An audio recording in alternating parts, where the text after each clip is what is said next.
strength at the best of their abilities. Look at Tiger, LeBron, Michael, the Yankees, the Patriots. When these guys were dominating their sports, when these teams were making these huge runs, a lot of times it was to root against them. But it still sparked interest. We as sports fans still wanted it. As sports fans, what we don't like, what we root against, is just as important as the allegiances we cheer for. Either one, and sometimes the things we dislike attract our attention more than the things we like, to the TV, to go to the games. Fans historically follow greatness, either in support or in opposition. How much attention do the Patriots bring to the NFL as a whole? How many people root against them on a weekly basis? Tune into the Super Bowl hoping that Tom Brady will finally get his. How many people rooted against the Yankees on their runs? How many people root against Michael when he was making his run? How many people hate on LeBron because he's always in the final? But they're watching, they're following. And when he's gone, when the Lakers are out of the playoffs like this year, don't think viewership won't suffer. It will. We want greatness. We either want it on the teams we cheer for, or we want it to root against. There's a truism in sports. Greatness captures our attention, and we want the best of the best playing, just like we want the best of the best playing for the national championship in March. Generally, we get it. And once in a while, an 11 seed can have their place. But when 10 seed Syracuse made their Final Four run, ratings were unaffected. Why? Well, because Syracuse has clout. They have tradition. They're a recognizable brand, and they're led by one of the best coaches in NCAA history. At that point, the seed doesn't matter. The team carried the day. Cinderella has her place at the ball. She is not its belle. In this dance, the stars are the stars, and that's how everybody wants it. I'm the same way. I would want to see Loyola knock off a couple teams. Get me that money in my bracket. I didn't have them, by the way. But the tournament is more interesting to me when the Stars win. It would have been more interesting to me if Tennessee makes that last second shot in the second round and Sister Jean can go back to teaching at school instead of making a run to the Final Four. One last thing on the tournament itself. A lot of talk about expansion. Now, this year we haven't heard as much about it. This was what most people call a soft bubble. The tournament field was pretty much set. There wasn't a lot of mid-majors to kind of get in the way here. Buffalo and Nevada, two teams that are obviously not in power conferences, they had good enough years where they were going to get in with no problem. There was no St. Mary's like last year, who had 30 wins and was snubbed from the tournament. So we aren't hearing as much in terms of expansion. But every now and then, we should add 4 or 6 teams. I think 2 things. One, there's enough small schools already in, and I don't need a team like Indiana with a sub-500 conference record getting in. I don't care if they've won over Michigan State. It's a great win. It doesn't put you in the tournament. The regular season has to matter for something. We can't just point out one win and say, oh yeah, you're in automatically. The field is fine. However, please, can we stop playing these 11 seed games as play-in games? If a team is good enough to get in the tournament as an at-large bid, and these teams would be, they either are at-larges or they would be at-larges if they didn't win a conference championship, then let's not pretend that these games matter in Dayton, that the first 4 needs to have some value so that Dayton can promote some bigger names, some bigger brands. It's the same thing I was just talking about for week 2. There's obviously a reason that Dayton wants to have teams like Arizona State and St. John's and even Belmont and Temple, who those teams either have a national brand, St. John's, Arizona State, or they have some tournament relevance, Belmont. Temple may be an outlier, but it's not like we have 4 games featuring national powerhouses like North Dakota State, North Carolina Central, Fairleigh Dickinson, and Prairie View. Because if there were 8 teams like that in Dayton, no one would go watch. So we assign this fake, fictional value to these games, and we force them to be meaningful, air quotes. These are play-in games. Let the lowest 8 seed teams play for the right to get smashed by the applicable number 1, unless you happen to be the University of Maryland, Baltimore County Retrievers. And then let's start the tournament off right. The first week in the land of upsets, and the second week in the land of top seeds advancing and the best basketball being played. Okay, we are going to take a quick break. We now have an interview with Matt Fairburn of theathletic.com. He covers the Buffalo Bills, my favorite team. He's going to join us and explain Buffalo's moves and how they look going into the rest of the offseason.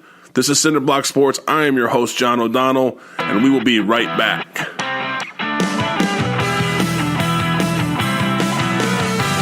Cinder Block Sports isn't your weekly recap.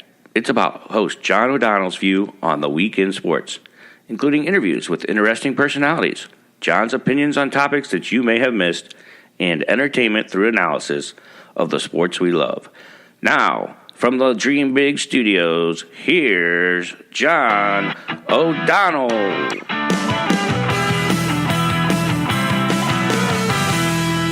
And we are back with Matt Fairburn. He is a author for theathletic.com, a writer for theathletic.com, covering the Buffalo Bills. And he is nice enough to give us some time today to cover Bills free agency and what's next for Buffalo. Matt, thank you for joining. How are you today? Oh, I'm doing well. How are you? Excellent, thank you. As you mentioned before we got started, it's been a real busy 7 days. The Bills entered free agency as one of the teams with the most money to spend, but a lot of needs.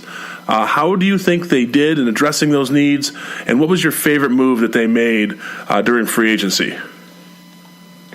I thought they did a pretty good job of checking some of the boxes they needed to check heading into free agency. I mean, I think anybody who watched the Bills last year knows that offense needed to be the focus this offseason. They did so much to get the quarterback last year and weren't able to surround him with a ton of talent. And so to go into this offseason with a ton of cap space, finding, some weapons for him and improving his offensive line were really the two, areas of focus for Brandon Beane and his staff.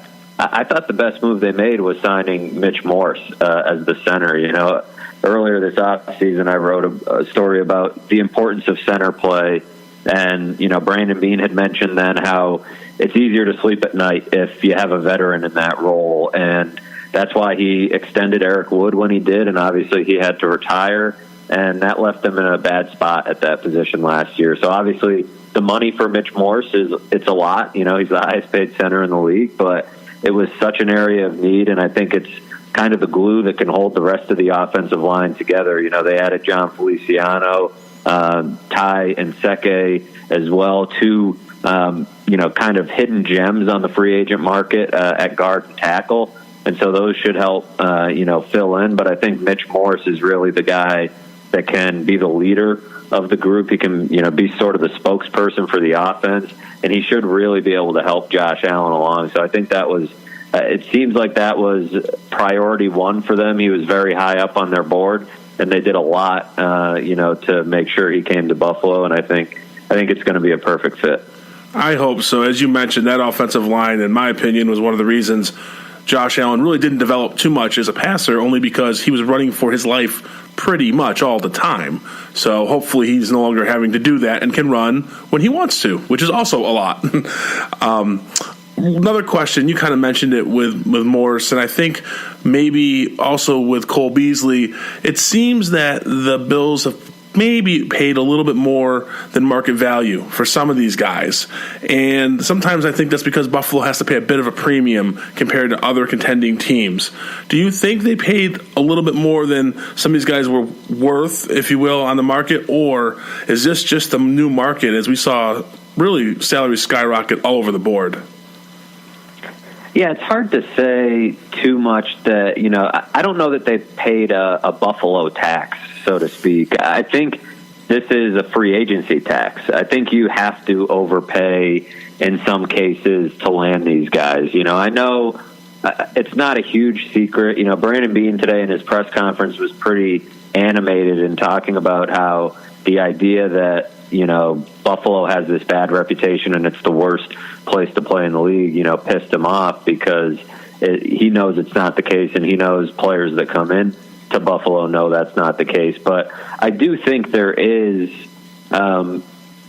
whether it's deserved or not, some sort of reputation out there about the city, whether it's from players or agents. And it's not every player, it's not every agent, but it's also not just the city. It's the fact that they've been a losing franchise for a long time. And so, you know, Green Bay doesn't have a whole lot of trouble recruiting guys because they have Aaron Rodgers and a winning tradition. If Josh Allen becomes that, you know, big-time quarterback and the Bills start winning games, the narrative about Buffalo being a hard place to recruit free agents will disappear because ultimately guys like to win football games. And so I don't think they really had to. I don't think any of these contracts are really that bad. First of all, the only guy they're really committed to for more than a year is Mitch Morse. The other contracts are structured in a way where a lot of the money is spent here in the first year of the first year where they have a ton of cap space, and they can easily get out of those contracts after that. Mitch Morse they're committed to for a little bit longer, but I don't think they grossly overpaid for any of these guys. And like you said, we've seen, you know, salaries kind of skyrocket all over the league. A lot of teams are paying a lot of money for some of these players. I mean, Golden Tate got $23 million guaranteed, and he's in his 30s. So for Cole Beasley to be in, you know, the $14 million guaranteed range, I think is a good number for him. John Brown, similar. So I think the only premium they paid is the fact that it's free agency, and when there's an open market and there are bidding wars, guys are going to get a little bit extra. I don't think they necessarily paid a ton extra because they're Buffalo, because I don't think they were necessarily targeting guys that would say they needed more money to go to Buffalo. If that was the case, that wasn't necessarily a guy that was probably on their radar to begin with. Yeah, I think they did a good job of meeting all their needs without any one contract being like, oh my goodness, why did they do that? So I would agree. I do think they may have paid, like you said, a little bit more for Morris, but you need that center. So I think they did a good job, and they just got so many fits for what they need. Now we have to see how that comes together. Speaking of that, the Bills did address a lot of the areas of need, but they still have the 9th pick in the draft. And I don't know if they'll spend any more money, but they have the draft, and they've done well in the draft the last couple of years. Where do you think they're looking at in terms of position? I don't know if I want you to commit to a player, but in terms of position, or might they trade down and stockpile here, given that they've filled so many of their needs already? Yeah, I think trading down is such a good option for them this year, and I'm sure, knowing Brandon Beane, that his phone lines will be open, and he'll be putting out some feelers in terms of, you know, who's interested in potentially moving up for that pick. Because, you know, unlike he mentioned at the Senior Bowl that, you know, unlike last year when they were outside of the top 10 and badly needed to be inside the top 10 to get their quarterback, now they're inside the top 10 and they don't really need to be there. And, you know, in terms of positions that they're potentially looking at, the good thing about what they did in free agency is now they're kind of open to really, truly pick best player available the way Brandon Beane likes to. And I think, you know, when you hear general managers talk about that, it's usually kind of wishful thinking, because ultimately you're drafting the best player available at a position of need. You're not always able to truly take the best guy on the board, but the Bills have filled needs in such a way that I think they can look at whoever falls, and they also still, you know, need a lot of positions. You know, they're not so set at any one position, maybe besides quarterback, now center, safety, and, you know, they've got a lot of places where they could upgrade this roster. I think one spot that I'm still really curious about, and I think you might see them address, is the defensive line.